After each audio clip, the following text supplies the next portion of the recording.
అందరికీ యేసుక్రీస్తు నామంలో వందనాలండి. దేవుని యొక్క గొప్ప కృపను బట్టి, దేవుని దయని బట్టి మరి ఎంతటి మరి వాతావరణంలో ఎండాకాలంలో దేవుడి క్షేమాన్ని దయచేసి మనల్ని మన కుటుంబాలని క్షేమంగా ఉంచుతున్నాడండి. అందుని బట్టి మన కన్న తండ్రి అయిన దేవునికి స్తుతి మహిమయ కలుగును కాక. మరి మీరు మీ కుటుంబంలో ప్రతి ఒక్కరూ కూడా క్షేమంగా ఉన్నారని కాబట్టి మరి ప్రార్థన చేసుకొని ఈ రోజు వాక్యాన్ని ప్రారంభించుకుందాం. పరిశుద్ధుడ, ప్రేమ నమ్మకం కలిగిన మా ప్రియ పరలోకపు తండ్రి, నీ ఘనమైన నామానికి వేల కొలది వందనాలు, స్తుతులు, స్తోత్రములు తండ్రి. ఇప్పటి వరకు తండ్రి సమస్తాన్ని దయచేసి సజీవుల కింద ఉంచి ఆరోగ్యాన్ని ఇచ్చి క్షేమాన్ని ఇచ్చిన తండ్రి, కుటుంబాలన్నిటిని నా తండ్రి కాపాడుతున్నందుకు మీకే వందనాలు, స్తుతులు, స్తోత్రములు తండ్రి. చిన్న బిడ్డలేమి, వృద్ధులేమి నా తండ్రి, యవనస్తులేమి నా తండ్రి, ప్రతి ఒక్కరిని నా తండ్రి మన దృష్టిని చూపు పడకుండా ఎండాకాలంలో మంచి ఆరోగ్యం దయచేసి కాపాడుతున్నారు తండ్రి. అందుని బట్టి మీకే వందనాలు, స్తుతులు, స్తోత్రములు తండ్రి. దినదినము నీ మాటలతో మమ్మల్ని బలపరుస్తున్నారు తండ్రి. వందనాలు, స్తుతులు, స్తోత్రములు తండ్రి. ఇప్పుడు మాకు ఏ మాటలు అయితే అవసరం ఉన్న తండ్రి, ఆ మాటలను మాతో మాట్లాడమని వేడుకుంటున్నాం తండ్రి.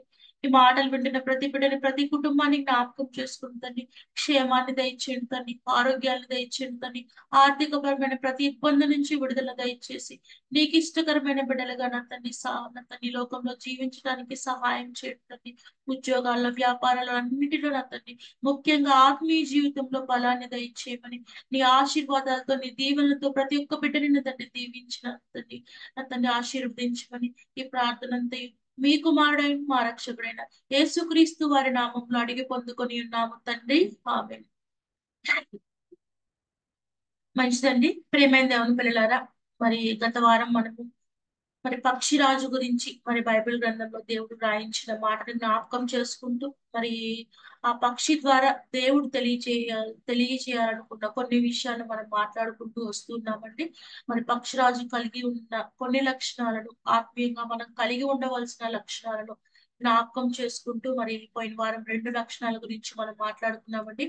మరి ఎలాగైతే పక్షిరాజు ఎక్కువ ఎత్తుకు ఎగరాలనుకుంటుందో, పైన పైన ఉండాలనుకుంటుందో, అటువలనే మనము కూడా మన ఆలోచనలు కానీ, మన ఉద్దేశాలు కానీ ఈ లోకం వైపు కాదు కానీ పరలోకం వైపు ఉండాలన్నటువంటి లక్షణాన్ని మనం కలిగి ఉండాలని మాట్లాడుకొని ఉంటాం. రెండవదిగా మాట్లాడుకుంటూ ఎంత ఉన్నత స్థితిలో ఉన్నా, ఎంత గొప్ప స్థానంలో దేవుడు మనల్ని ఉంచినా సరే, మనము గర్వము లేకుండా అందరితో సమాధానం కలిగి, దేవుని ఎడల భయభక్తులు కలిగి, వినయ విధేయతలు కలిగి, తగ్గింపు జీవితాన్ని కలిగి ఉండాలని చెప్పి లక్షణాల గురించి మనము మాట్లాడుకొని ఉన్నాం. ప్రియమైన పిల్లరా, మరి తర్వాత లక్షణాన్ని గురించి కనుక మనం ఆలోచించుకున్నట్లయితే, పక్షిరాజును బట్టి మనం నేర్చుకోవాల్సిన లక్షణాన్ని కనుక మనం ఆలోచించుకోవాల్సినట్లయితే, ప్రేమేంద్ర పిల్లరా, పక్షిరాజు మిగతా పక్షులతో తొందరగా జత కడుతున్నట్లు మనకి కనపడుతుంది. ప్రేమేంద్ర పిల్లరా, మిగతా పక్షులతో అది ఎక్కువగా జత కట్టదు.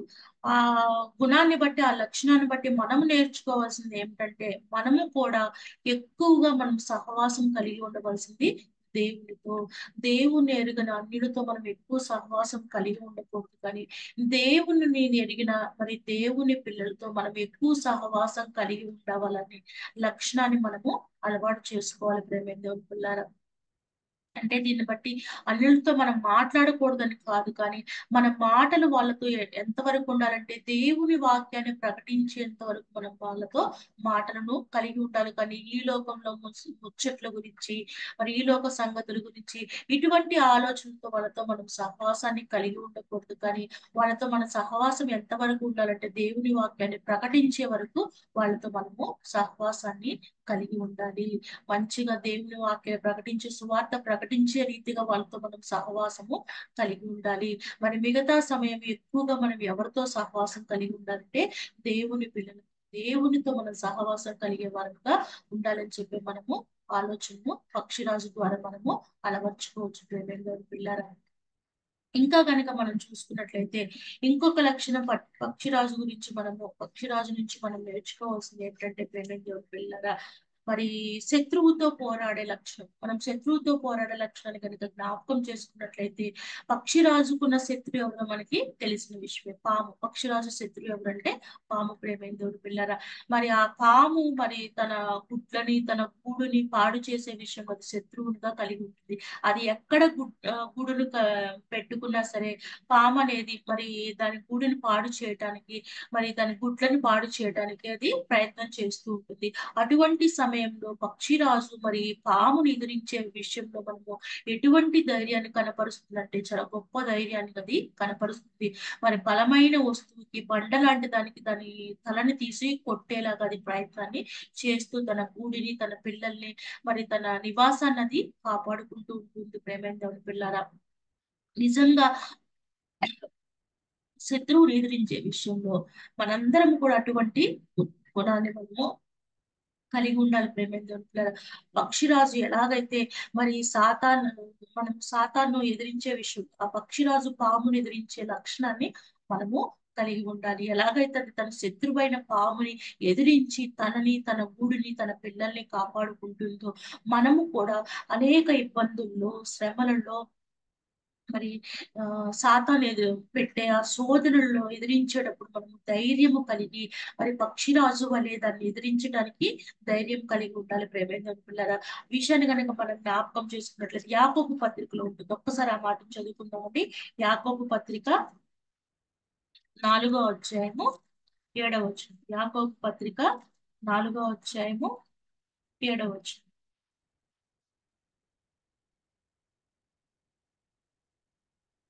ఒకసారి చూసుకున్నట్లయితే, కాబట్టి దేవునికి లోబడి ఉండుడి, అపవాదిని ఎదిరించుడి, అప్పుడు వాడు మీ యొద్ద నుండి పారిపోవును. అపవాదిని ఏం చేయాలంటే ప్రేమేంద్రులారా, మనం ఎదిరించాలంట. ఒక పక్షిరాజు ఎలాగైతే మరి తన శత్రువైన పాముని ఎదిరించి పోరాడి దాన్ని ఇసిరి తన దగ్గర నుంచి దాన్ని పారద్రోలుతుందో, అలాగే మనం అపవాదిని ధైర్యంగా ఎదుర్కొన్నప్పుడే, దాన్ని ఎదిరించినప్పుడే అది మన దగ్గర నుంచి పారిపోతుందని చెప్పి దేవుడు మనకి వాక్యం ద్వారా మనకి తెలియజేస్తున్నాడు. ప్రేమేంద్రుడు పిల్లరా, దాన్ని ఎదిరించకుండా మనము భయపడుతూ దానికి మనం లోబడిపోయి దాని అది చూపే ఆశలకు, అది ఆ శోధనలకు మనం లోబడిపోయి లొంగిపోయినట్లయితే అది మన దగ్గర నుంచి పారిపోదు. అది మనల్ని ఇంకా లొంగ తీసుకొని మన పాపంలోనికి నడిపిస్తూనే ఉంటుంది. అయితే ఎట్లాగైతే ఒక పక్షిరాజు పామును ఎదిరించి పోరాడి దాన్ని విసిరి కొడుతుందో, అలాగే మనం అపవాదిని ఎదిరించి పోరాడినట్లయితే అది మన దగ్గర నుంచి పారిపోతుందని చెప్పి దేవుడి వాక్యం మనకి తెలియజేస్తుంది. పిల్లల, ఇంకా కనుక మనం చూసినట్లయితే ఆ పక్షిరాజు నుంచి మనం నేర్చుకోవాల్సిన విషయాన్ని కనుక మనం జ్ఞాపకం చేసుకున్నట్లయితే ప్రేమైన పిల్లరా, నూతన బలాన్ని అది పొందడానికి ప్రయత్నం చేస్తుంది. అది ఎక్కువ నూతన శక్తిని, నూతన బలాన్ని కలిగి ఉండి ఎక్కువగా అది ఎగరటానికి ప్రయత్నం చేస్తూ ఉంటుంది. ప్రేమైన పిల్లరా, అది ఒక వయసు వచ్చాక దాని కాలం తీరిపోయాక కూడా ఓపిక లేనప్పుడు కూడా అది నిలబడి బలము కలిగి శక్తి తెచ్చుకొని అది ఎగరటానికి ప్రయత్నాన్ని అనేది కొనసాగించి ఎలాగైనా సరే ఎగరాలని చెప్పి ప్రయత్నించి ఎగరటానికి అది ప్రయత్నం చేస్తూ ఉంటుంది. ప్రేమలోడు పిల్లరా, మనము కూడా ఆత్మీయంగా బలహీన పడిపోయే సందర్భాలు వస్తూ ఉంటాయి. దేవుడి నుంచి దూరం అయిపోయే సందర్భాలు వచ్చినా సరే ఒక పక్షిరాజు వలె నిలకడ కలిగి నూతన బలాన్ని తెచ్చుకొని ఆత్మీయంగా ఇంకా మనము బలపడి ఇంకా ఎదగగలిగే స్థితిలో, ఒక పక్షిరాజు వల్ల ఎగరగలిగే స్థితిలో మనం ఉండాలని చెప్పి దేవుడు మనకి ఆ మాటల్ని తెలియజేస్తున్నాడు. ప్రేమ ఒక్కసారి ఆ మాటను కనుక మనం చూసుకున్నట్లయితే కీర్తనల గ్రంథము 103వ అధ్యాయము ఒకసారి చూసుకుందామండి. కీర్తనల గ్రంథము 103వ అధ్యాయము 5, 6 వచనాలు ఒకసారి చూసుకుందామండి. 103, 5, 6 వచనాలు ఒకసారి చూసుకున్నట్లయితే,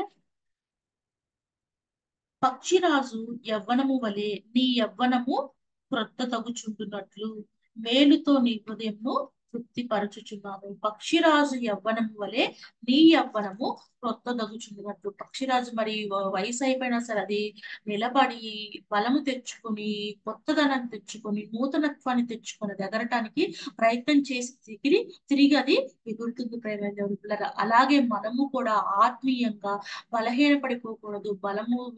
బలహీన పడిపోయి మరి దేవుని సహవాసంలో ఆత్మీయంగా మన బలం లేని వారముగా ఉండకుండా పక్షిరాజు వలె నూతనత్వాన్ని, ఒక యవ్వనత్వాన్ని చేర్చుకొని ఆత్మీయంగా బలపడే వారిగా మనం ఉండాలనే విషయాన్ని మనము పక్షిరాజు నుంచి నేర్చుకోవాలి ప్రేమైన దేవుని పిల్లారా. మరి చివరిగా గనక మనం చూసుకున్నట్లయితే పక్షిరాజు నుంచి నేర్చుకోవాల్సింది ఏంటంటే భయము లేకుండా బ్రతకడం ప్రేమైన దేవుని పిల్లారా. తుఫానులైనా గాలులైనా సరే అది ఎక్కడ ఆగిపోవటానికి అది ప్రయత్నం చేయదు ప్రేమైన దేవుని పిల్లారా. వాటన్నిటిని ఎదిరించి అది ఎగరటానికే ప్రయత్నం చేస్తుంది. ఎన్ని తుఫానులు వచ్చినా, ఎన్ని గాలులు వచ్చినా, అది భయం అనేది దానికి ఉండదు. గాలి వస్తుంది, తుఫాన్ వచ్చిందని చెప్పి భయపడి ఒక చోట అది ఆగిపోయేదిగా ఉండదు ప్రేమ దేవుని పిల్లరా. అలాగే మనం ఎన్ని శోధనలు వచ్చినా, ఎన్ని ఇబ్బందులు వచ్చినా, ఎన్ని ఇరుకులు వచ్చినా ఆత్మీయ జీవితంలో మనం ఆగిపోయే వారముగా ఉండకూడదు. మనం ముందుకు సాగే వారముగానే ఉండాలి. కానీ మన కష్టాలలో, మన ఇబ్బందుల్లో, మన అనారోగ్య పరిస్థితుల్లో, మన శోధనలో, మన ఇరుకుల్లో, ఇబ్బందుల్లో మనము ఆత్మీయతను, దేవుణ్ణి విడిచిపెట్టే వారముగా మనము ఉండకూడదు. భయము లేకుండా ధైర్యము కలిగి మరి ఒక పక్షిరాజు వలె ముందుకు ఎన్ని తుఫానులైనా, ఎన్ని ఇబ్బందులైనా మరి ఆత్మీయంగా ముందుకు వెళ్ళే వారముగా ఉండాలని చెప్పి పక్షిరాజును బట్టి మనము నేర్చుకోవచ్చు ప్రియమైన దేవుని పిల్లారా. ఇవి దేవుడు పక్షిరాజును బట్టి నేర్చుకోమని చెప్పి తెలియజేస్తున్న కొన్ని అంశాలు. మనం మాట్లాడుకుంటూ పోతుంటే ఇంకా అనేక అంశాలు మనము నేర్చుకోవచ్చు. కానీ మరి మన ఆత్మీయతను బట్టి మన కొన్ని లక్షణాలు మనం మాట్లాడుకొని ఉన్నాము కాబట్టి వీటిని బట్టి మన జీవితాల్లో, మన ఆత్మీయ జీవితాల్లో మనం జ్ఞాపకం చేసుకుంటూ ఈ లక్షణాలు మనం అలవర్చుకునే వారముగా మనము ఉండాలి ప్రేమైన దేవుని పిల్లారా. మొదటిది మనం పక్షిరాజు నుంచి నేర్చుకోవాల్సింది ఏంటంటే కింద ఈ లోకంలో ఉన్న వాటిని చూసే వారము కాదు, కానీ మన ధ్యాస, మన మనసంతా పైనున్న వాటి మీదే, పరలోకంలో ఉన్న వాటి మీద, పరలోకం మీద మన దృష్టి నుంచే వారముగా మనము ఉండాలి. ఇంకా పక్షిరాజు నుంచి మనం నేర్చుకున్న రెండవ లక్షణం ఏంటంటే దేవుడు ఆశీర్వాదం వల్ల ఎంత ఎత్తుకు ఎదిగినా సరే మన యొక్క చూపు, మన ఆలోచనలు, మనము తగ్గింపు మనస్తత్వాన్ని, గర్వం లేకుండా అందరితో సమాధానం కలిగి ఉండే లక్షణాన్ని మనము కలిగి ఉండాలి.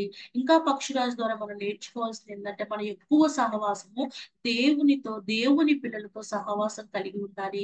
అన్యులతో మన సహవాసం దేవుని వాక్యం ప్రకటించేంత వరకే ఉండాలి. దేవుడు తెలియజే ఈ లోకంతో స్నేహము, దేవునితో వైరం అని చెప్పాడు కాబట్టి మన స్నేహం ఎక్కువగా దేవుని పిల్లలతో సహవాసం కలిగి వారమై ఉండాలి. ఇంకా పక్షిరాజు నుంచి మనం నేర్చుకోవాల్సింది ఏంటంటే శత్రువుని ఎదిరించే విషయంలో ధైర్యం కలిగి దాన్ని ఎదిరించి పోరాడి దాన్ని మన దగ్గర నుంచి పారద్రోలాలి. అది పామును ఎలాగైతే ఎదిరించి పోరాడి తనని, తన గూడిని, తన పిల్లల్ని అది కాపాడుకుంటుందో మనం అపవాది విషయంలో అపవాదిని ఎదిరించి మనల్ని, మన ఆత్మీయ జీవితాన్ని, మన కుటుంబాన్ని కాపాడుకునే విషయంలో అలా అపవాదిని ఎదిరించినప్పుడు అది మన దగ్గర నుంచి వెళ్ళిపోతుందని చెప్పి దేవుడు మనకి తెలియజేస్తున్నాడు ప్రేమ.